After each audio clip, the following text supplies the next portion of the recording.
Welcome to this talk on influencer marketing. And in order to start it right, I'm going to take a selfie with you, if that's okay. Smile, everyone, all the way to the back. Right. So my name is Chris Phillip. I worked as a product and delivery manager for PMYB, one of the UK's leading influencer marketing agencies, as well as having worked in the past at Conga, which is a transport tech company, and No Moon, which is a game development company. In the past, I've done game design work for Ubisoft and Fantaptic, and I run my own events with a company called Game Anglia in the east of England. So what all of these will tell you is that I have quite a diverse experience, so that allowed me to learn quite a lot, as well as the fact that I'm a problem solver and I like helping people as much as I can. And people who know me will say that I'm a starter. So with that being said, let's start this presentation. So what exactly are we going to be talking about today? We're going to be looking at what other industries are doing in order to create successful influencer marketing campaigns and see how we can apply that to games. So we're going to be having a look at some terminology. We're going to be having a look at the platforms that are currently being used for influencer marketing successfully, as well as try and destroy some myths about influencer marketing. And then we're going to have some looks at tips and tools for you to use in your own influencer marketing campaigns. And lastly, I'll be talking about a case study that I've helped with recently. But before we begin, can everybody raise their hand if they've done influencer marketing in the past? Okay. That's really good to hear. What about any influencers in the room? Okay. I think that a lot of you are more influencers than you'd like to admit. And I'd like you to actually take a moment and give yourselves a score on a scale from 1 to 10 about how much you know in terms of influencer marketing. Right? Where 10 being, 10 being a lot and 1 being almost nothing at all. We're going to be evaluating that at the end of the talk. So to begin with, influencer marketing is a marketing channel, right? That's the main thing that I want you to take away from today. It's a marketing channel just as well as blogs are marketing channels, SEO and ASO, App Store Optimization, and Search Engine Optimizations are marketing channels, as well as newsletters, merchandise, and offline marketing. The reason why I'm saying this is because a lot of the time influencer marketing is seen as the thing, right? It's not. It's a marketing channel. It's just one that is highly video focused and that's highly call to action focused. And in order for it to be effective, like any of the other ones here on this list, it needs to be used in conjunction with the others. So let's have a look at 3 types of influencers. First, we have individuals or personas. These are usually one person or with one personality who kind of like live or die on their own. They're quite easy to contact on their own or through an agent. And the reason why I singled them out is because of the fact that their reputation is going to be their biggest downfall potentially, or their biggest way to success. That's a little bit similar when we look at groups of influencers, such as the Yogscast. This is a group of people who are more easily reachable just because there's more of them. So you can get to the group, get to the influencer group, to any of the people in the group or through an agent. And generally, they're slightly more infallible when it comes to attacks or defamatory attacks or digging stuff or people digging stuff up from the past of any one person in the group, because the group is bigger than the parts. And lastly, we have pages. These are pages like Lad Bible, where there's no one person behind them, and they are mostly reachable through managers. They have a huge reach, especially on places like Facebook. And they're opaque. That also means that they have low authenticity, but their reputation is quite hard to actually topple. And mostly, if they have really good marketing people behind them, they can get through any sort of scandals and reevaluate their culture if that comes into play. The reason why I'm mentioning all of this is because generally the one pillar that has been quite shaky in the influencer marketing industry has been the reputation and the history of influencers. We've seen influencers generally live and die on their history. Now let's move into metrics. I've split this into two categories. The first one is channel-related metrics, such as subscribers and followers, and then engagement metrics. So these are content-specific, and they are the likes, they are the comments, they are the retweets, upvotes, and the like when it comes to each piece of content on its own that's being produced by an influencer. And right here in the middle, we have the ratios between them. So for example, if you divide the number of comments and likes on a YouTube video by the number of views, you'll get the engagement ratio for that video. And that's something that will come up quite a lot in this presentation and when you're negotiating rates with influencers.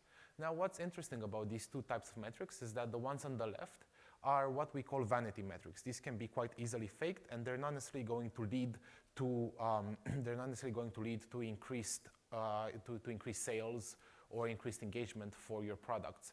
The ones on the right are what drives return on investment or ROI, and usually it's the ratio that's very, very important.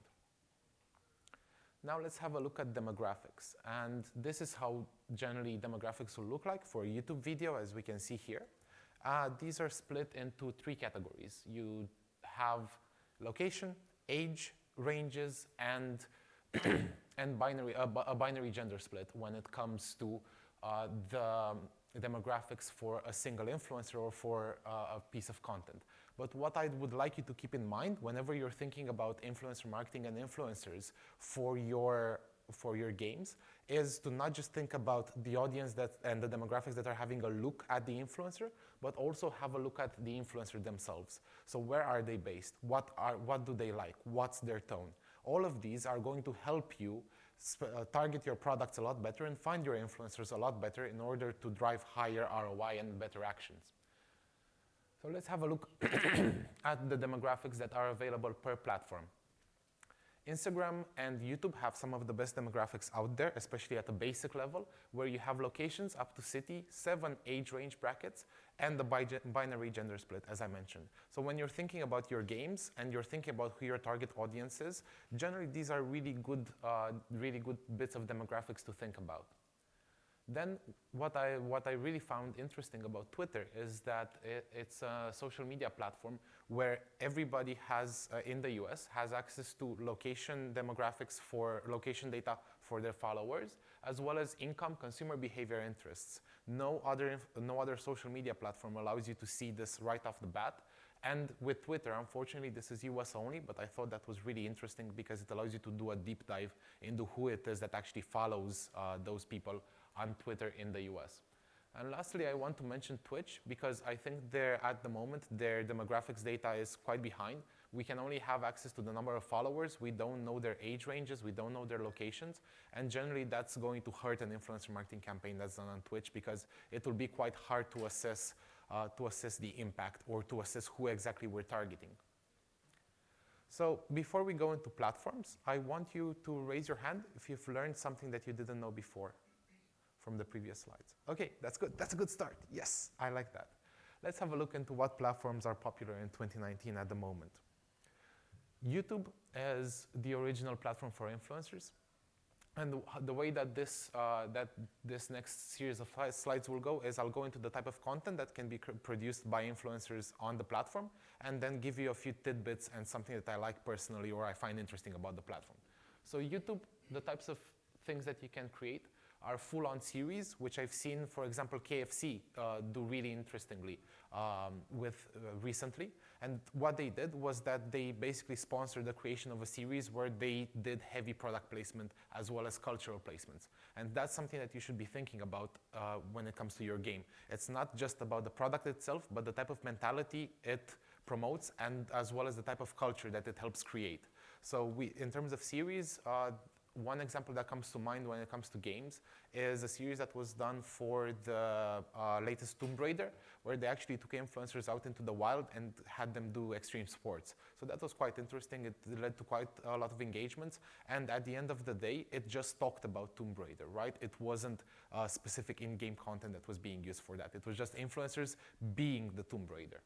Then you can have full videos that are done about your game, such as let's plays and reviews, and you can have integrations. So this is where halfway through the videos, an influencer is going to be talking about how awesome your game is, or they're going to be giving out a promo code, or they're going to be integrating integrating your product, your game, into their usual series. And if you have a look, if anybody has a look at like makeup or beauty influencers, they do this all the time. They basically integrate a new product into their daily routines.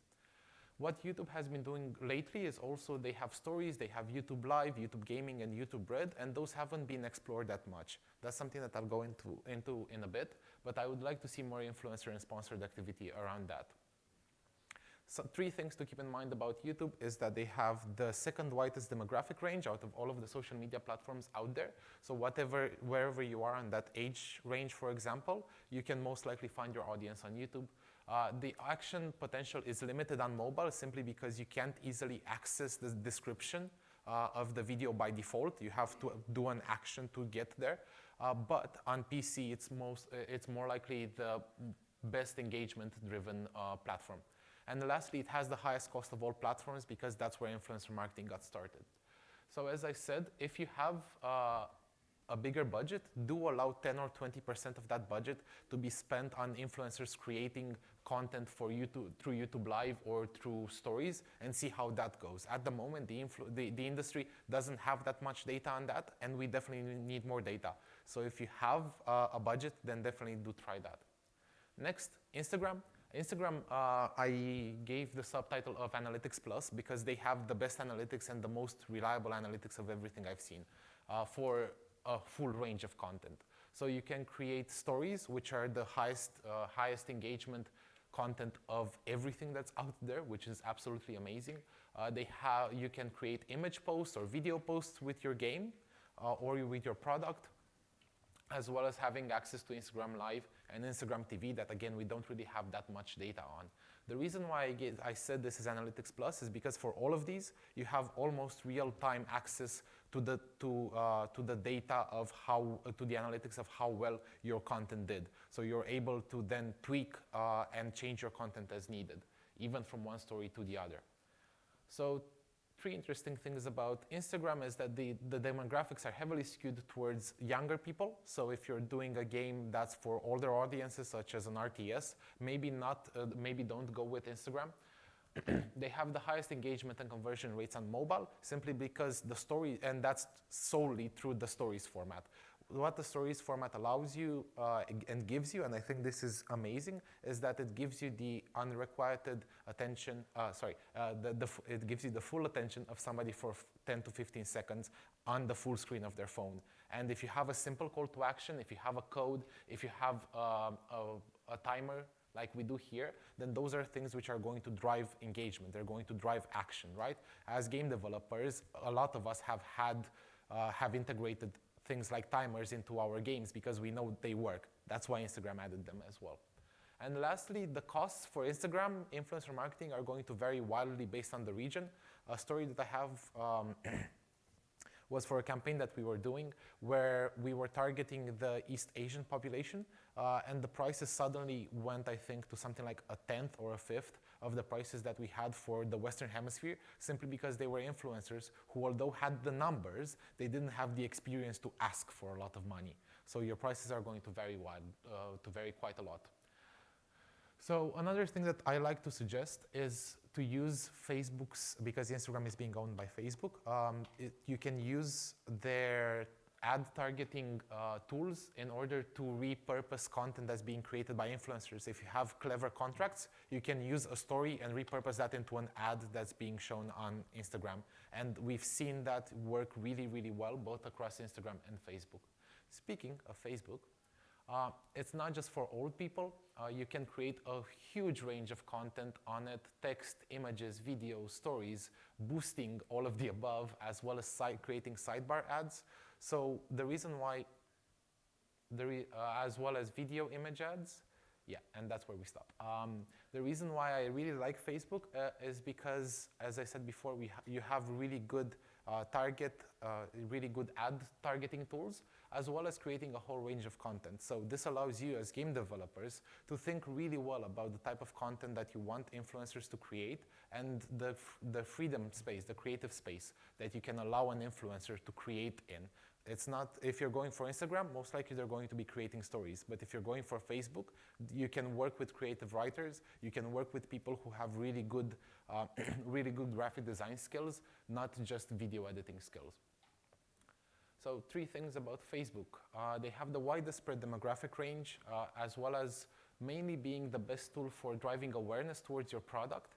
And they have a low cost for that. So boosting a post on Facebook isn't going to cost a lot, and if you have it be created by an influencer whose name people remember, then or whose face people know, then that's something that you can use in order to retarget content that's already been created and really improve your costs and your reach. One interesting fact that I said that I would like to mention about Facebook, as I said, is that you can really lower your costs and use clever contracts in order to retarget content. Next, if we're going into Twitch,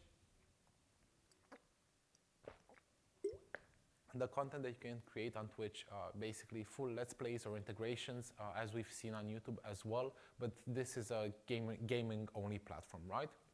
So what I really like about Twitch, other than the amazing personas that come out of it, is that at the moment, it's probably the platform which has the highest availability of free tools which we can use in order to check the content of the influencers, not necessarily their audience, but we can see, for example, how the viewers have stayed on a piece of content, and then if we track that in order to see when an influencer has done ads or integrations, we can then quite easily estimate how good or how effective sponsored content is going to be. So, for example, if we see that that sponsored integrations are driving the viewer count lower by 50%, then that's something that we need to keep in mind when we're talking to a Twitch influencer about doing content on our game.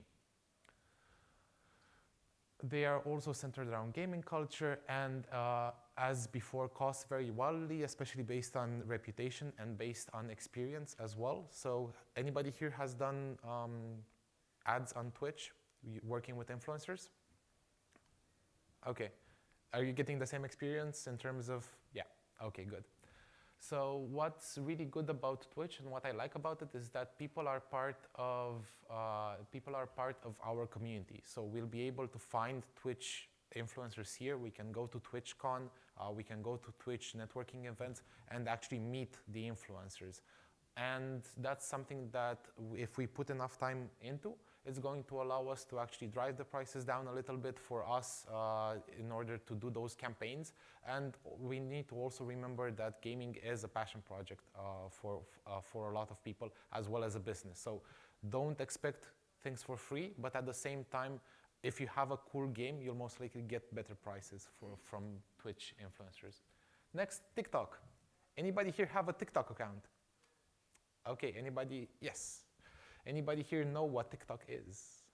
Okay, quite a few of you, good. So the reason why I love TikTok is because it does one thing and it does it really well. Story-like videos, like on Instagram. And at the moment, it has the youngest demographic of all of the platforms. Generally, people under 20, you'll rarely see people over 25, right? Let's just take 25 on TikTok. And I absolutely love this because if you have a game that's targeted towards younger demographics, this would definitely be the platform where they're at. But at the moment, we have almost no gaming content on there.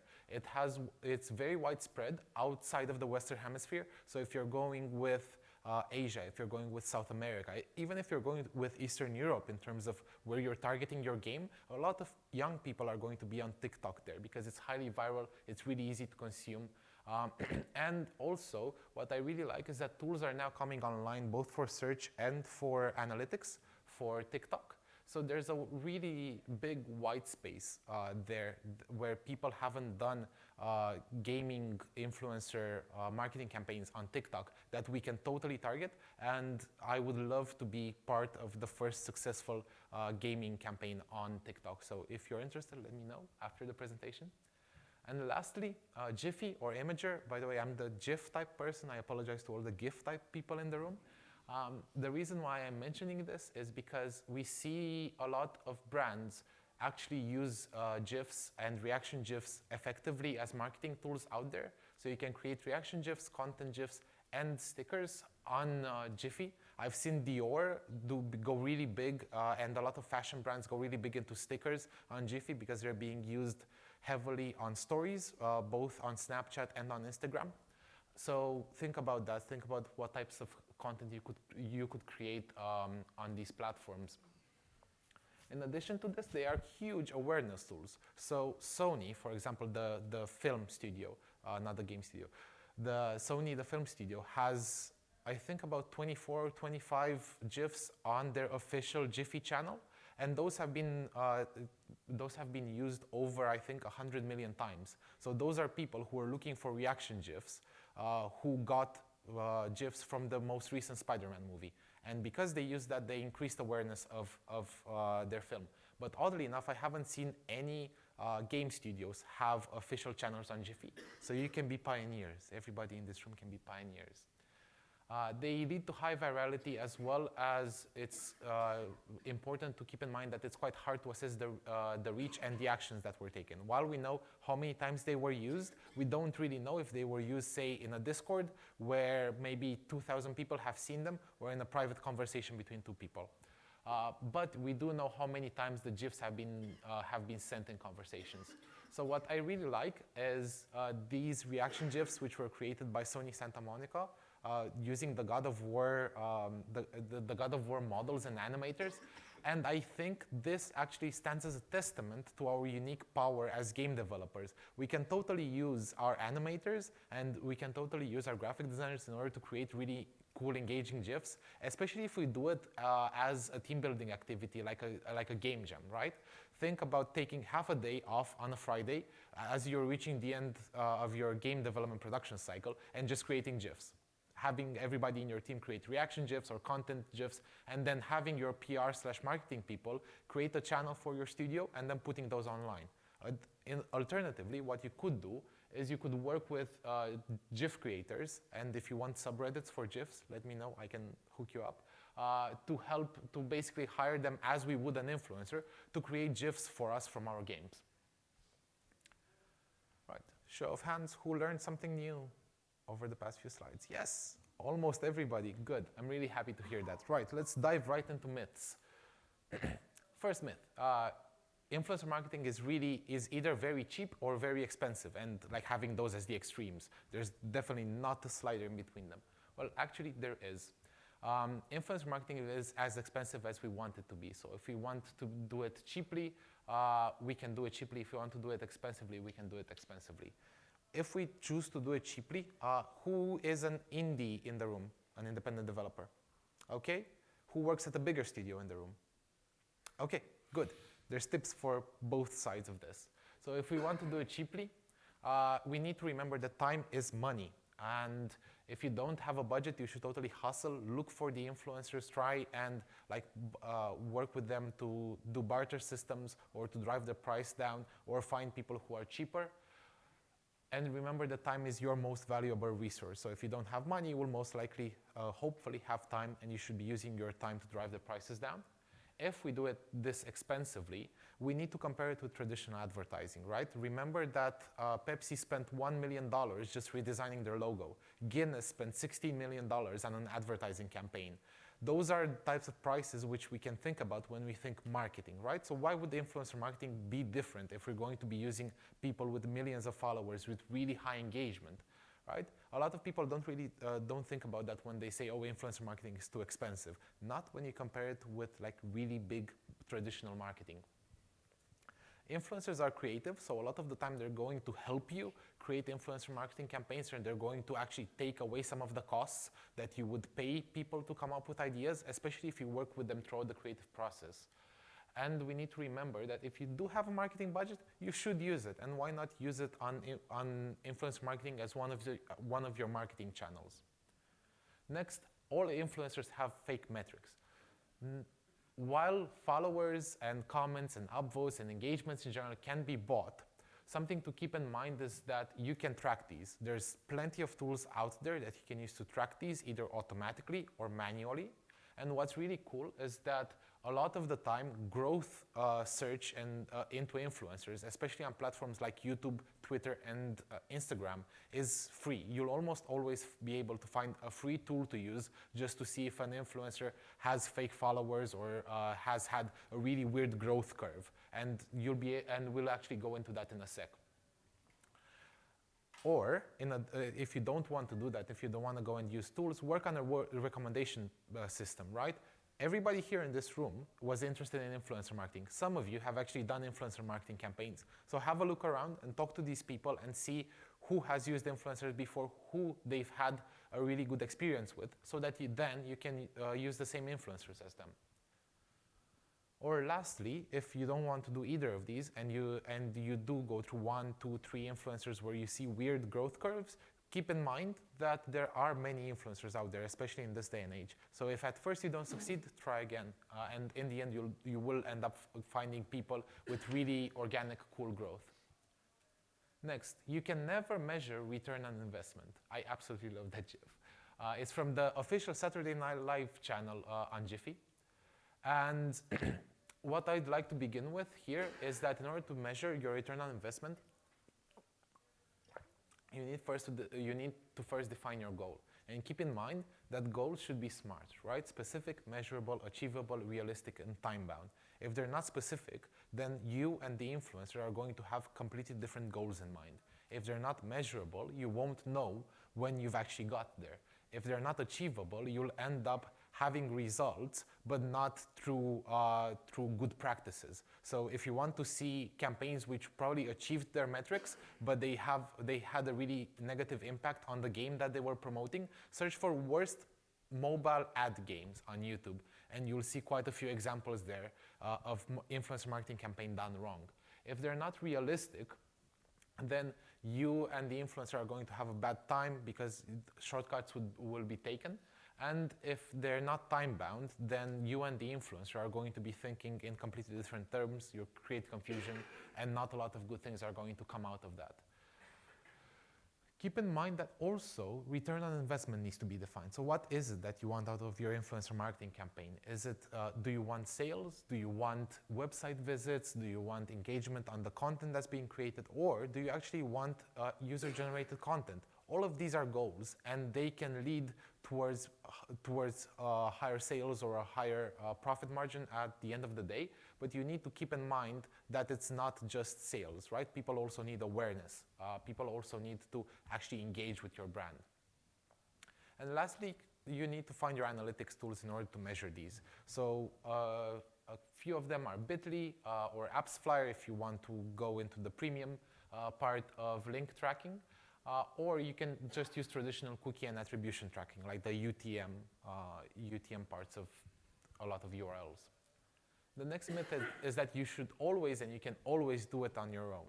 The reason why I say this is a myth is because I strongly believe that game developers should develop. Unless you want to become an entrepreneur or unless you want to become a marketer, as game developers, if you're a programmer, if you're an artist, you should focus on your craft, you should focus on what you're good at, because not everyone is born a marketer, right?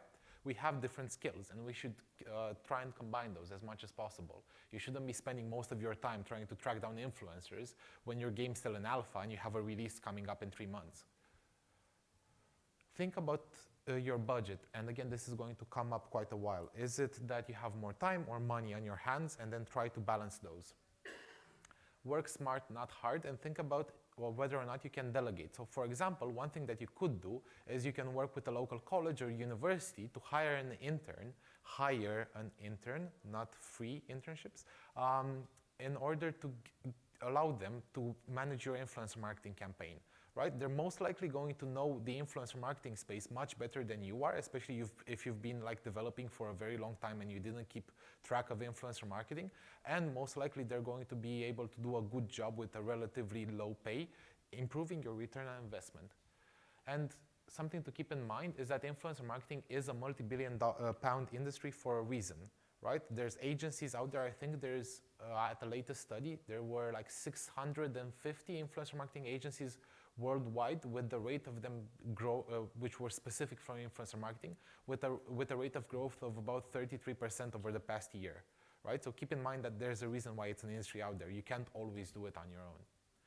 And the last one that I want to shatter is that influencer marketing is a silver bullet. It's not. Influencer marketing is is a marketing channel. Although it's highly trending and highly effective, it's not the only thing that you should be doing, right? You need to use it in conjunction with all the other marketing channels out there. If you have a look at the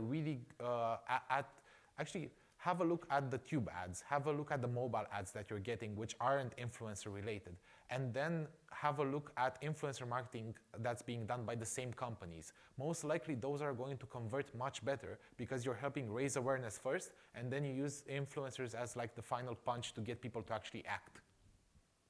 So it's not a silver bullet. Influencers, the last thing that I want you to remember is that influencers are not just tools, they're here to help, and they're people. And we're going to go into that in a second. Hands up, anybody learn anything new? Okay, good. Last section, tips and tools. If you have a big budget, the first thing that you should do is hire an agency, because they have the experience and they have access to the tools and contacts that you won't necessarily have access to. They allow you to work smarter, not harder, by doing a lot of the hard work for you. So a lot of the time, what I told influencer marketing agencies that I had a chat with is that they end up working as part of the marketing department. It's just that sometimes it's just a remote marketing department that focuses on influencers. And a lot of the time nowadays, you're going to start seeing influencer marketing companies which are also production houses, or which also allow you to retarget content on Facebook, which also allow you to to do training programs, to create content, and a bunch of other stuff. So if you can hire them, hire them. What I've done is that I've always kept the most important, for the next 3 slides, I've kept the most important tip on the middle. So this is the most important one if you have a big budget. Understand slang, because if I'm an influencer marketing agency and I promise you 3 million reach and 1.5 million impressions, you're going to be like, wow, that's really cool. For that amount of money, yeah, I should totally do that. Here, let me throw some cash at you. And that sounds really cool, unless you think about the fact that they might be doing that with 500,000 accounts, each of them with 6 followers, right? So when you negotiate terms and conditions, try and understand how your money is going to be used and how the content is going to be created. Because if you multiply 500,000 by 6, then you're going to get this 3 million reach, and it's possible that, out of the 6, 3 of them are actually engaged audience, and they're going to have a look at the content, and that's how you get to 1.5 million impressions. However, that's not necessarily going to be good for you, because it dilutes your message a lot through different people. So when you're negotiating with an influencer marketing agency, make sure that most of your target audience is going to be in the region and within the demographic that your game is targeting. Otherwise, you end up basically buying downloads off of a server farm in like Russia or China, right? Make sure that you understand how many pieces of content each influencer is going to produce and how reach and impression are being calculated by that influencer marketing agency, or by the influencers themselves. Because a lot of the times, agencies are going to understand those metrics differently. And try to go multi-channel. So I'll go into this in a sec, but keep in mind to research your non-games market. So your target audience is going to be doing other things than just be playing games all day, unless you're, even if you're working on the next FIFA. And you can target them and reach them with your content outside of when they're playing games. Understand your target audience and make sure to use both print TV, social media ads, community management, merchandise, in order to reach that target audience, to increase your awareness and to drive sales. Don't just use influencer marketing. If you have a low budget, take your time, research each influencer that you want to work with, and customize each message that you send out. So I've been to a really good talk about how to send emails effectively to journalists. And a lot of the times those tips are going to work for influencers as well. Research them, send them an email that is not generic and that actually taps into what they're doing and what they like, because that's how you get them to respond. Meet them personally if you can, especially if they're UK based or wherever you are based. And use your power as a developer as much as possible, because if you allow influencers to become part of your community, you can do some really cool things, right? You can get them, you can not only get custom deals with influencers, but you can also get them to lead part of the content development on your game, and that way they'll be more likely to become your promoters. Or one really cool thing that I've seen is to actually get influencers in your game. A friend of mine was working on a free-to-play game for mobile that had pets in them. So what he did was he actually contacted influencers who had pets and got them to agree to get their pets modeled in the game, basically in return for advertising. So if you can do stuff like that, it doesn't take a lot of development time. Again, time, money, all of that access. That's going to allow you to do quite a lot of cool things for not very much effort on your part, right? Because you're the developer, they're the influencers. If you can work with each other and help each other. And lastly, remember to do your research. And as I said before, free tools are out there, both for influencer marketing campaign management and for finding influencers and for seeing what type of content is trending. If a deal seems too good, it probably is. If anybody here created a website on GoDaddy, you know how that goes. If you actually give your true phone number and you start getting calls from dozens and dozens of web developers who promise you really good deals, it's the same with influencers. As soon as you say that you're interested in influencer marketing, you're going to start getting emails from people who promise you really huge numbers with really low prices. It doesn't always work like that. And think about both who your competitors are using and who your friends are working with. Again, recommendations, just like in hiring in the games industry, work the same with influencer marketing. If your friends have used someone and they're really happy with them, feel free to use them if they make sense, as well as having a look at your competitors and seeing what type of creative content, so what were their marketing ideas, and seeing what type of influencers they were using. Then you can use similar searchers in order to help you and in order to reduce the time that it takes to actually get to an influencer. And general tips: make sure that you get a lawyer, make sure that you understand deliverables and that you get a contract that's pretty much, that's really well done. And always pay on delivery of analytics. With Instagram, for example, for stories, the analytics come in 24 hours, and the analytics for a post come in about 1 week to actually get relevant data. This is the most important one that I wanted to talk about here. TikTok, Instagram, YouTube, most of the content here is not games related, right? Games is maybe 20% of the content. So what happens with the other 80%? Think about if you're making a racing game where you have electric cars, right? One way that you could do influencer marketing is to just talk with racing influencers. Another way that racing influencers, people who play racing games. Another way of doing that is to search for EV, electric vehicle, EV 2019, and so on Instagram. See who the geeks are who talk about electric cars, and then go to them and tell them about your game and get them to collaborate on your game. You'll be accessing parts of the same target audience, people who are into racing and or electric cars, but from a different side. So you'll be extending your target audience, and you might potentially be selling that to different people, right? And you can do that for any of those. Find your hashtags, as I said before, EV, electric cars, and make sure that you create campaigns who are for your audience once you understand what their interests are. Even if it's not specifically with in-game footage or with gaming influencers. And lastly, think of influencers as community managers, right? They have their own communities, and authenticity is their biggest selling point. When you're working with influencers, keep in mind that influencers work with companies, not for companies. and lean into their expertise and creativity because they're going to know their target audience best.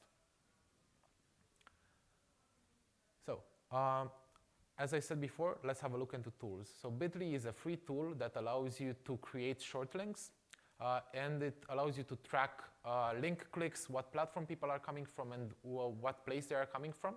And one really cool thing that you can do with Bitly is this right here. So if you take a Bitly link and you add plus at the end of it, you'll be able to see the results for that campaign unless that person is using Bitly Premium. So what that allows you to do is, if you're looking for an influencer and you think they're a really cool person and all of your growth analytics look organic, if they've been using Bitly, check that link and you'll be able to see the results for that specific part, that specific post or that specific story. And that way, you'll be able to have a benchmark against which to estimate how your campaign is going to do. Upfluence is a free Chrome plugin that allows you to see the engaged audience demographics for any YouTube or Instagram influencers. So these are the people who leave a comment or who like or upvote something. They allow you to see the age, location up to city, as well as the growth of an influencer, and they give you some grades for each influencer. So the higher the grade, the better that influencer is compared to someone in that range of influencer type. Something to keep in mind though is that it has a limited number of uses per day. So if you're an indie, you're most likely going to do okay. But if you're looking for 500 influencers, it's going to take a very long time. Of course, it also has a premium option that has a lot of really cool stuff, but it costs quite a bit. And your results may vary for Instagram and YouTube. Sometimes you might need to wait 5 minutes while they pull the data if it's a person that they haven't scanned before. Of course, as I said, you can use any of these tools and a bunch of others. There's about 70 of them that I was able to find in order to find influencers. So what you can do for this is to find influencers based on the interests of your audience. So this is quite advanced. Not just age, location, and gender brackets, but also what their interests are, what brands they follow, what other influencers they follow, audience lookalikes. So you would be able to find people who look like the people who follow PewDiePie, for example, or do hashtag tracking, which is all really cool stuff. A lot of these also have campaign management tools and campaign reporting tools. The bad side is that they're paid plans. They usually cost quite a lot, especially for indies, and that they have annual subscriptions. And the next to last tool that I want to show you is called Hype Auditor. So this is the best tool I was able to find for Instagram in order to check the growth of an influencer. It also gives you audience demographics and fake follower scores for each influencer, as well as it has an engagement rate calculator. And it shows you the most popular content. However, what's really cool is that if you follow this link, you can get to the free version, which looks like this, and you'll get the short version of an influencer's followers, fake follower score for free on Instagram. Or if you want to get to the big influencer report card, you can ask your influencers to give you for free, or you can just pay for it if you have some budget for that. And lastly, Instagram search. So this little bar over here, that's really cool because it allows you, because it's free, and although it's not very easy to use, you can use it to find both influencers and trends on Instagram. So the way that you can use this, if you define your hashtags, is you can use hashtag hopping by seeing popular posts and seeing what other hashtags were used in conjunction with your hashtag. And it allows you to find different types of content. It allows you to find different types of influencers. And you can actually use influencer hopping. So if I really like that person, the moment that I press follow, I'll get these suggested other people on Instagram. So I can then see, and that's the lookalike audience, lookalike influencer part of that. And if you do that, you'll be able to do it for free and find quite a lot of influencers. Actually, this is a game called Pendula Swing that I helped find influencers for. They wanted to find influencers who weren't game related, but who were interested in the 1920s aesthetic. This game is a point and click adventure set in a fantasy world with a 1920s aesthetic. So what I did was I used the tag search I used for these hashtags. I searched for these hashtags, and then I was able to find 36 influencers in 3 to 5 hours just using hashtag hopping and using influencer lookalike hopping, which was really cool. At the moment, I can't say more about their marketing campaign. That's like still ongoing.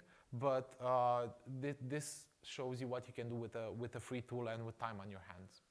And with that being said, and 1 minute to go, I would like to thank you for coming here today. And before you clap, I would like you to raise your hand if you learned something new today. Yes, that's everyone. Thank you, everyone. Thank you for coming here today.